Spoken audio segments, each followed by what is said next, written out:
just to keep us moving, the purpose of this questionnaire is for us to have a discussion in the afternoon. Our perspective is, in chatting with Roger, the perspective is that everything is potentially on the table. There's a connection between working capital requirements, batch sizes, delivery quantities, contracts regarding delivery, lead time, product changes, supply chain finance. All of these are part of the pot. And part of what we want to try to do is have a discussion going as to as to the direction these things are taking.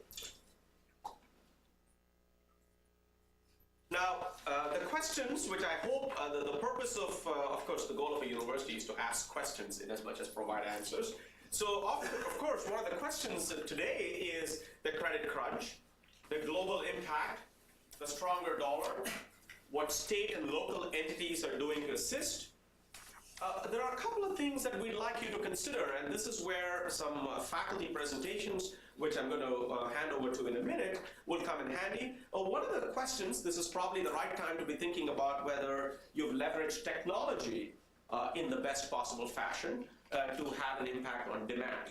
And we're going to have a presentation in a minute talking about the link between technology and its potential use as a demand stimulant. The other angle that you could think about, and I'm going to use the term the global news vendor, so that you visually think about what to do with your newspaper when you're done in one part of the hemisphere. You send it in another part if they're still interested. So in other words, what could happen is when you start thinking about multiple markets, then from the point of view of demand, you might get a second chance in another market. So that gives you an option value for your product, and we're going to have a presentation talking about that aspect. Leveraging technology is going to be presented, a research presentation or research done on that topic is going to be presented by Jeffrey Hu. And Jeff is in our MIS group, and his research interests are in that area. He's done a lot of work with respect to how careful use of technology can have a significant impact on how you could stimulate demand. So without further ado, I'd like to introduce Jeffrey Hu to give the presentation. Let me just get your presentation lined up.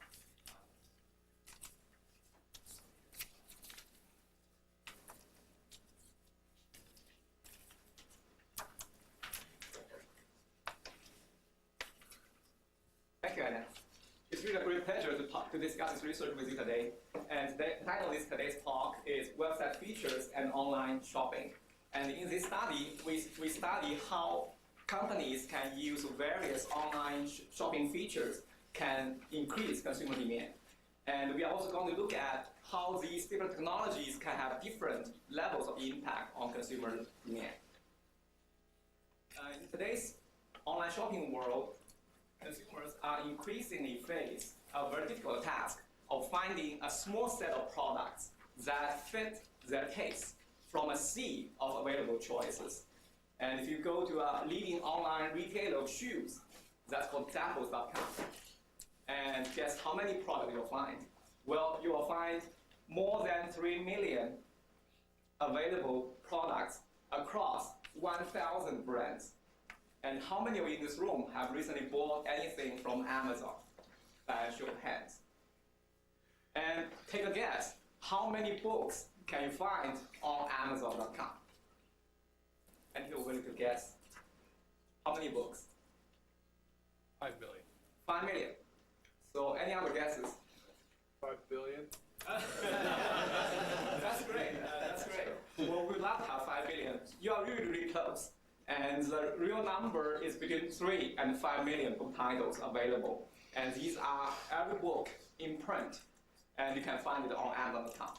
So no wonder consumers are having a very hard time trying to locate the books that really fit their taste.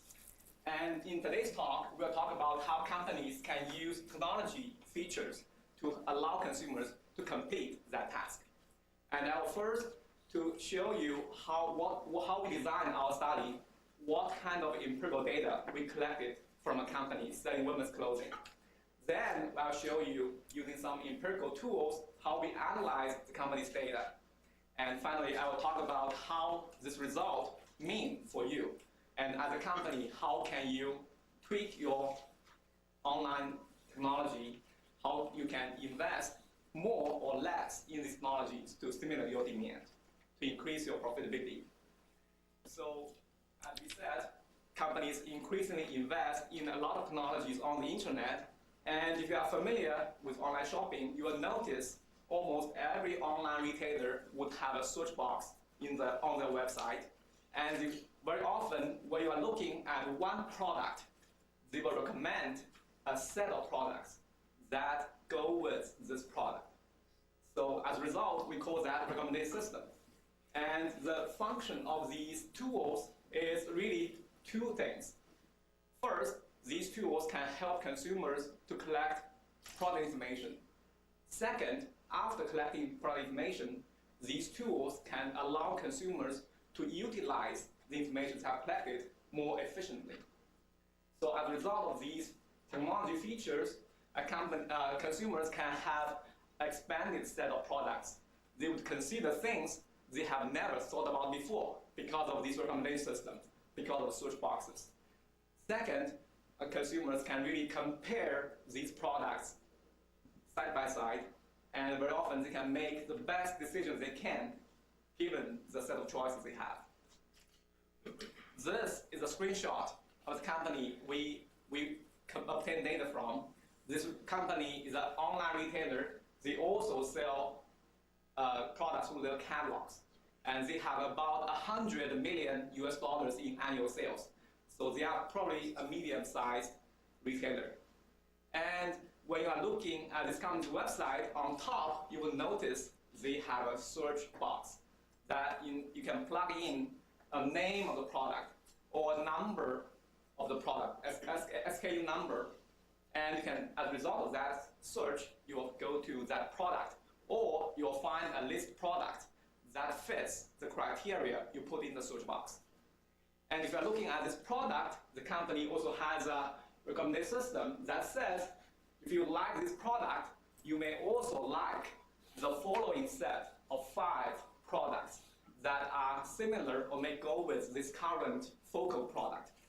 So we have these two different technologies. One is that search function. The second is this recommendation system.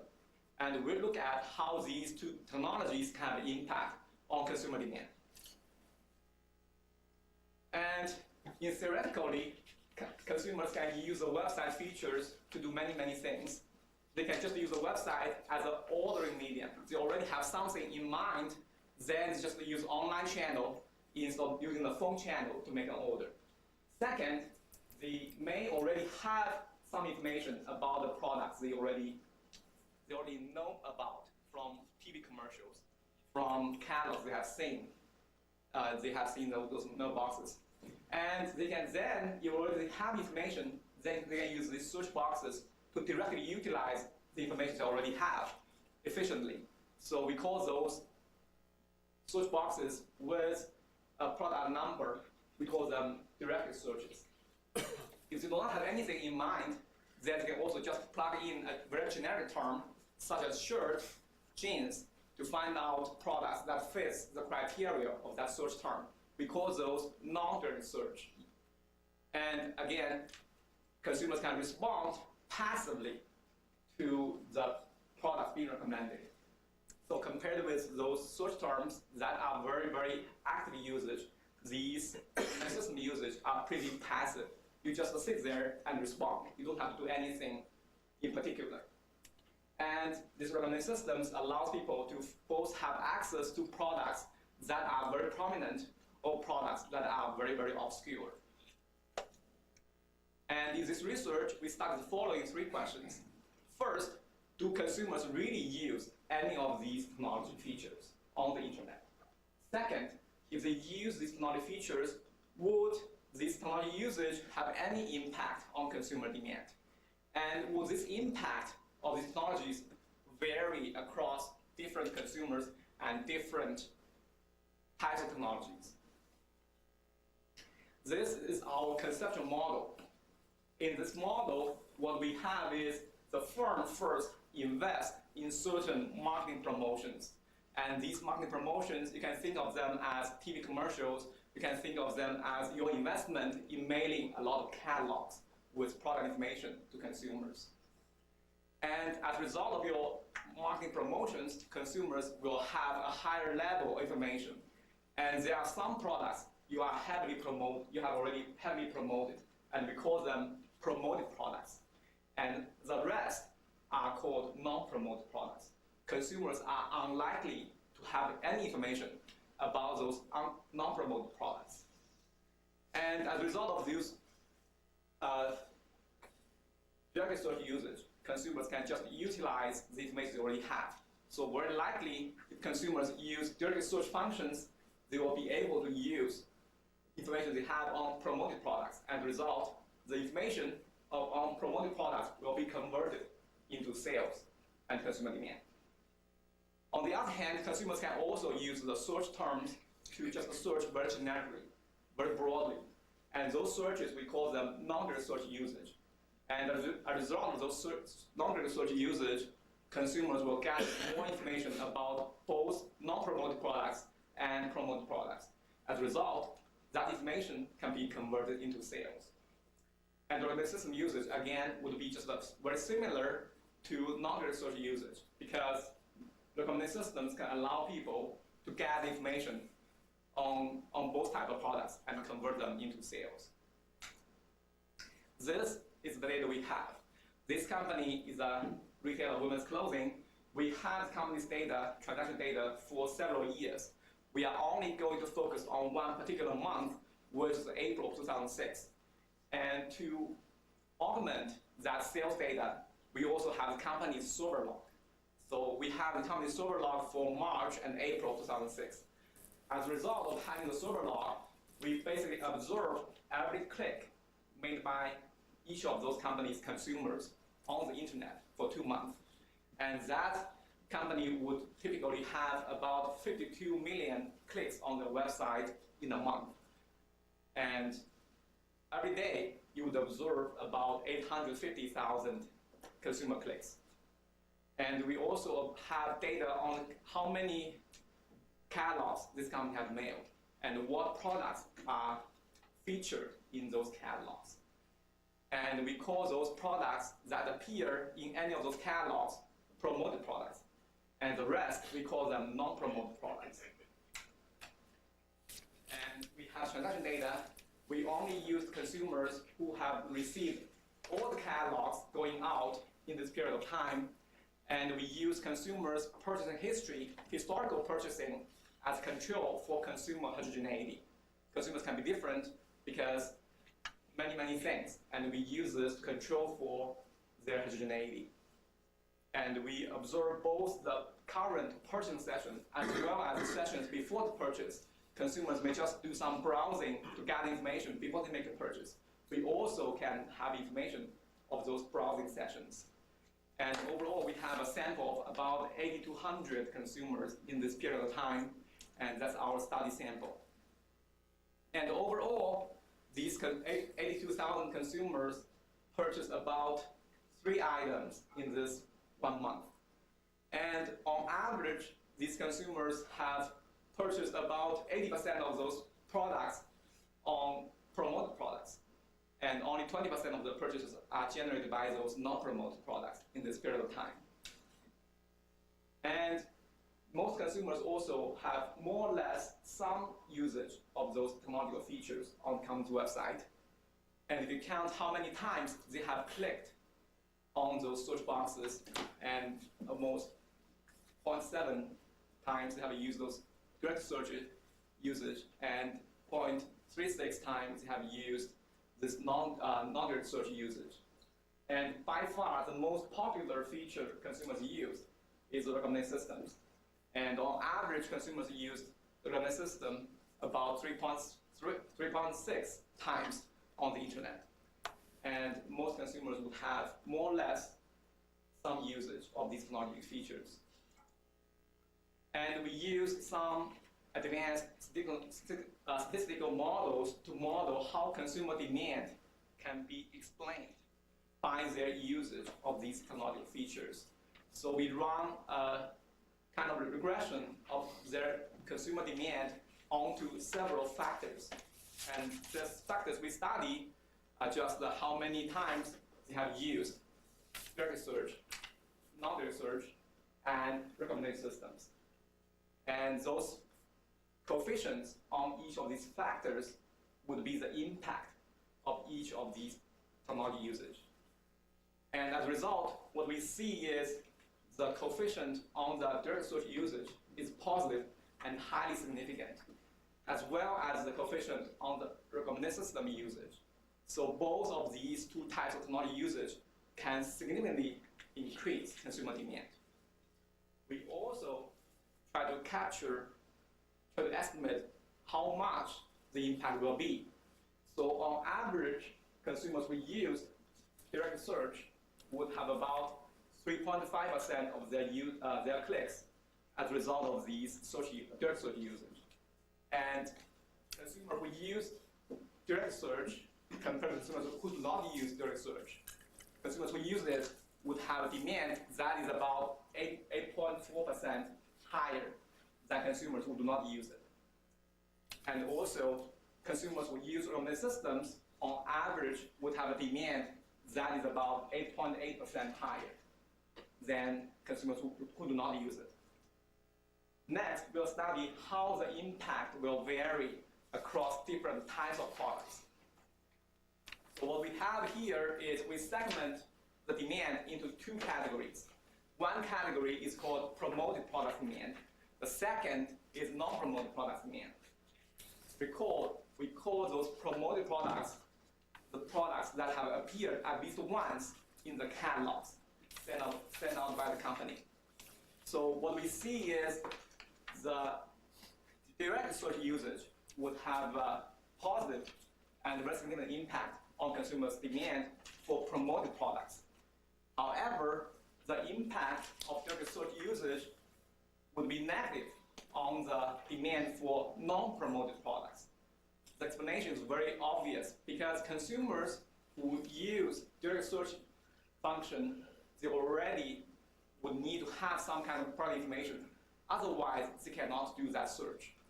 So typically, people have already gathered information from catalogs. Then they just use this function to make purchases of the products they have seen in catalogs. And as a result, their demand will be fulfilled after that purchase. So they will not really venture into other products they have not seen in catalogs. On the other hand, we also see the recommendation system would have a positive impact in demand for both types of products. So because recommendation systems will pop up recommendations that are both promoted and non-promoted products. So as a result, consumers will gather more information about both types of products, and the result, the demand will be positive for both types of products. And that's how we calibrated the impact of these different technology usage.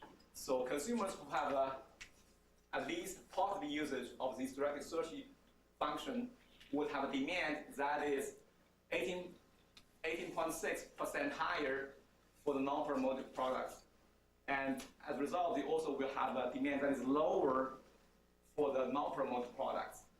And the recommendation system will have an impact, positive impact, on both promoted and non-promoted products.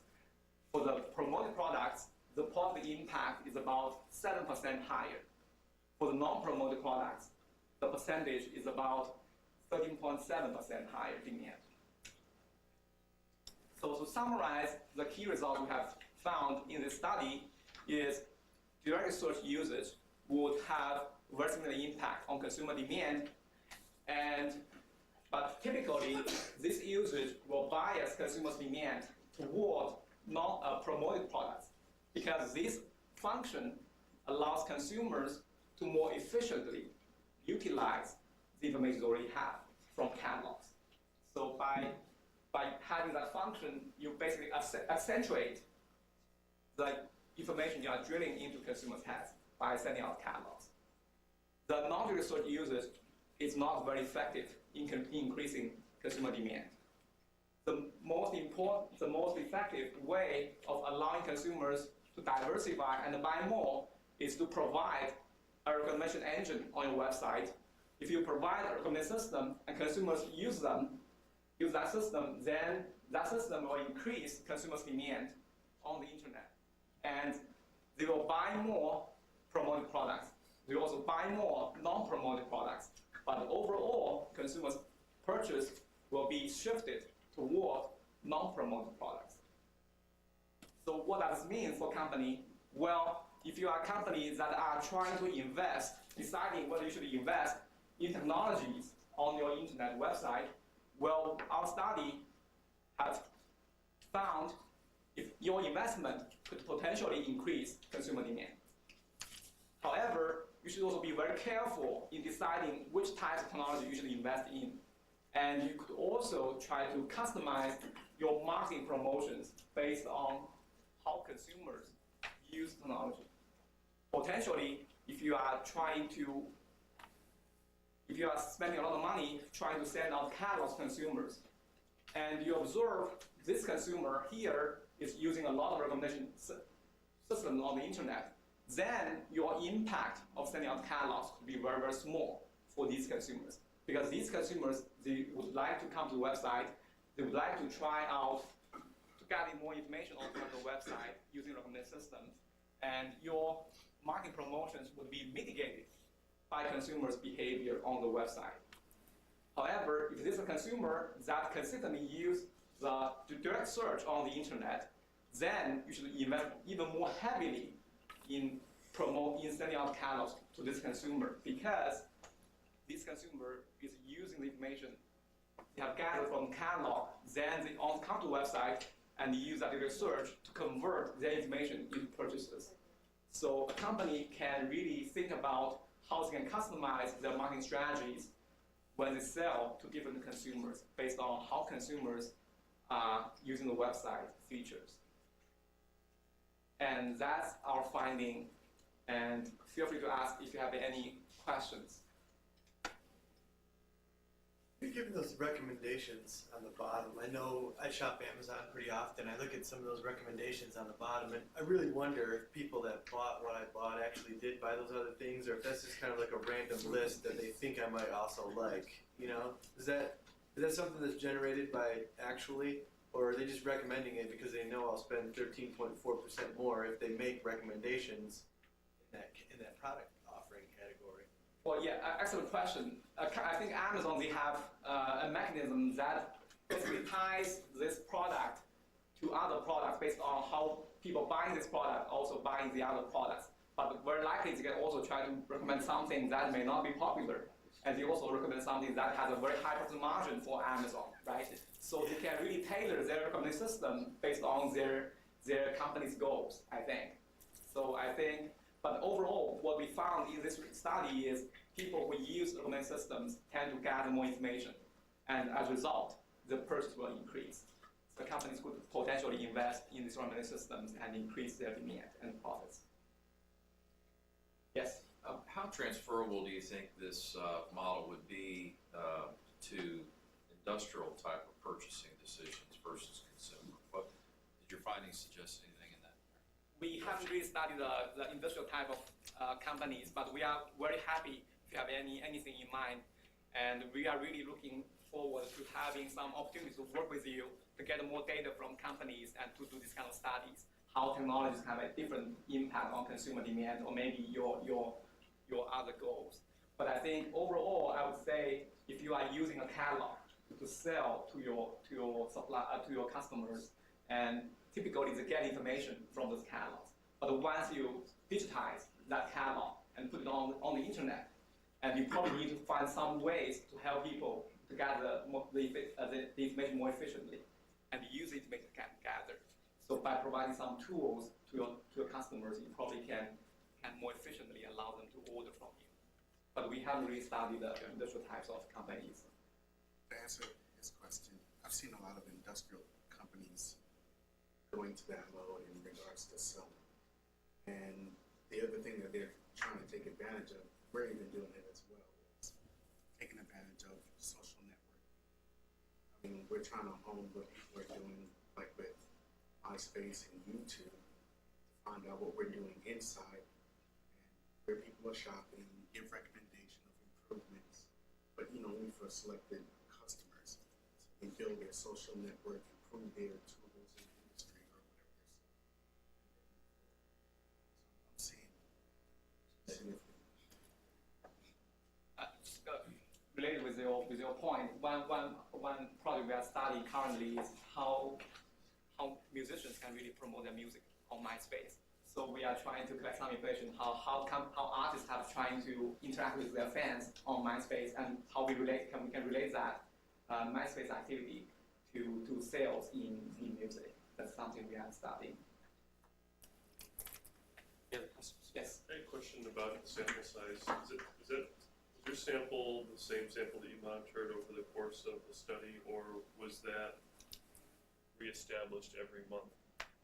We really just use the 1 month person data, and we use the server log data, the consumer's behavior, how many clicks they have made in this current month and the month before that, to capture people may have done some research session, browsing session, then the user is going to gather in those sessions to make a purchase later on.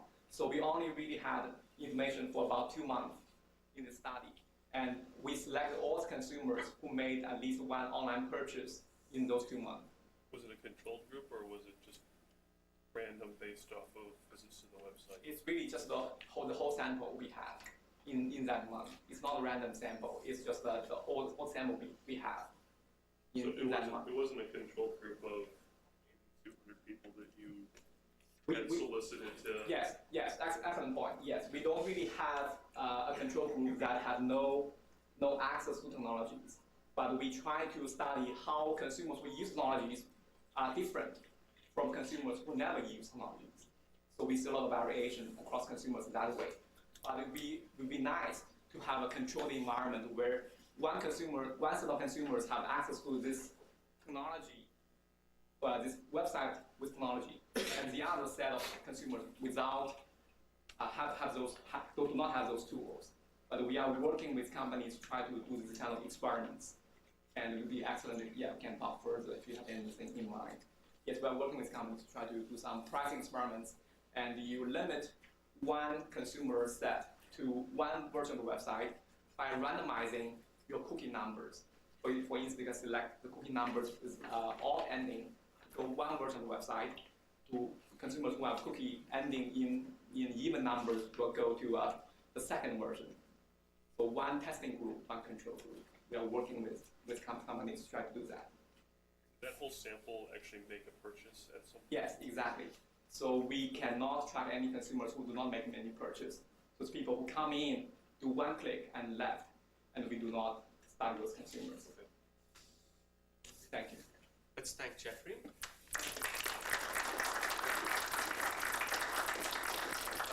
Specifics of one environment, but the capabilities of the faculty transcend that specific product. You notice that the discussion we had earlier